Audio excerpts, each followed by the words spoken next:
নমস্কার, আদাব। আমার চ্যানেলের আজকের রেসিপি দেখার জন্য সবাইকে স্বাগতম। এই প্রচণ্ড গরমে ঠান্ডা ঠান্ডা জুস পেতে কার না ভালো লাগে, আর সেটা যদি হয় টক ঝাল মিষ্টি, তাহলে তো কোনো কথাই নেই।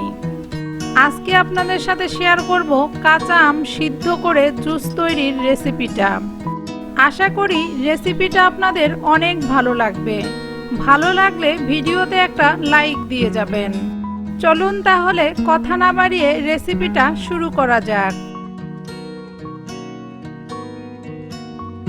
কাঁচা আম সিদ্ধ করে জুস তৈরি করার জন্য এখানে আমি 3টা মাঝারি সাইজের আম নিয়েছি।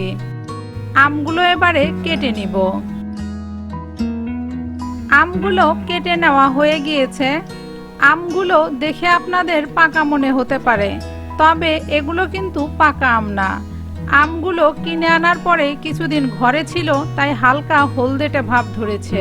তাড়াতাড়ি সিদ্ধ হওয়ার জন্য আমগুলো আমি ছোট ছোট টুকরো করে কেটে নিয়েছি। এবার চলে যাচ্ছি মূল রান্নায়।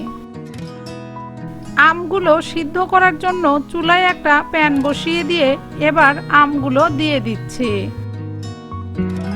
আজকে এই জুসটা আমি আমগুলো সিদ্ধ করে তৈরি করব, তাই আমগুলো সিদ্ধ করে নিচ্ছি। তবে আপনারা চাইলে এই আমগুলো পুড়িয়ে তারপরে জুস তৈরি করতে পারেন। সেক্ষেত্রে আমগুলো পুড়িয়ে নিতে হবে। বাকি সব উপকরণ আর পদ্ধতি সেম থাকবে। আমগুলো কেটে নেওয়ার পরে 1.5 কাপ হয়েছে। আমি এখানে 1.5 কাপ আমের জন্য 3 কাপ জল দিয়েছি। আমি এখানে 3 গ্লাস জুস তৈরি করব, সেই পরিমাপেই সবগুলো উপকরণ দিয়ে দিচ্ছি। তবে আপনাদের যদি জুসের পরিমাণ বেশি হয়, সেক্ষেত্রে কিন্তু উপকরণগুলো বাড়িয়ে দিতে হবে। দিয়েছি 2টা কাঁচামরিচ, 1 টেবিল চামচ বিট লবণ, 1/4 কাপ চিনি। চিনিটা আমের টকের উপর নির্ভর করে কম বেশি করতে পারেন। 1 চা চামচ জিরার গুঁড়া,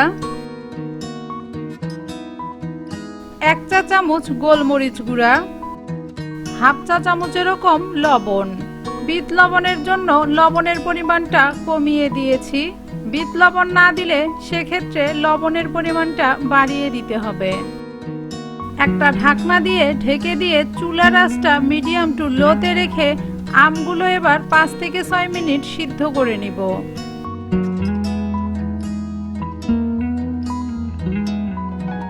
আমগুলো এমন তুপতুপে করে সিদ্ধ করতে হবে যেন আমগুলোও সিদ্ধ হয়ে যায় আর ভিতরের জলটা শুকিয়েও না যায়। দরকার হলে আপনি আরো কিছুটা জল এখানে অ্যাড করতে পারেন। 5 থেকে 6 মিনিট আমগুলো সিদ্ধ করে নেওয়ার পরে এবার দেখানো যাক কেমন সিদ্ধ হয়েছে।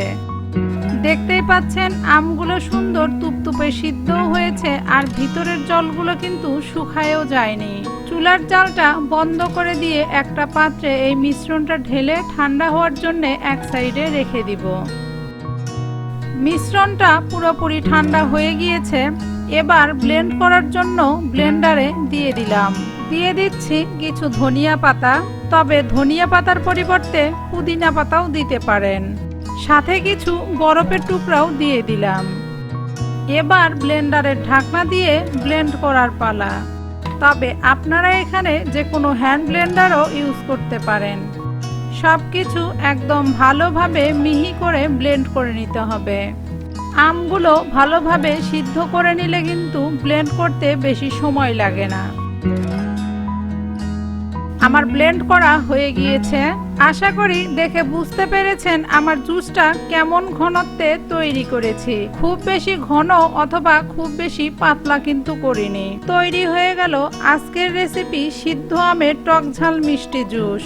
এর আগের ভিডিওতে কাঁচা আমের জুস রেসিপিটা শেয়ার করেছি। আপনাদের কোন জুসটা খেয়ে ভালো লাগলো অবশ্যই কমেন্টস করে জানাবেন।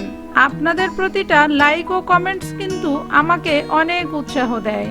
পরিবেশনের জন্য 3টা গ্লাসের সাথে 3 টুকরা লেবু কেটে দিয়েছি, আর সাথে দিয়েছি 3 টুকরা ধনিয়া পাতা।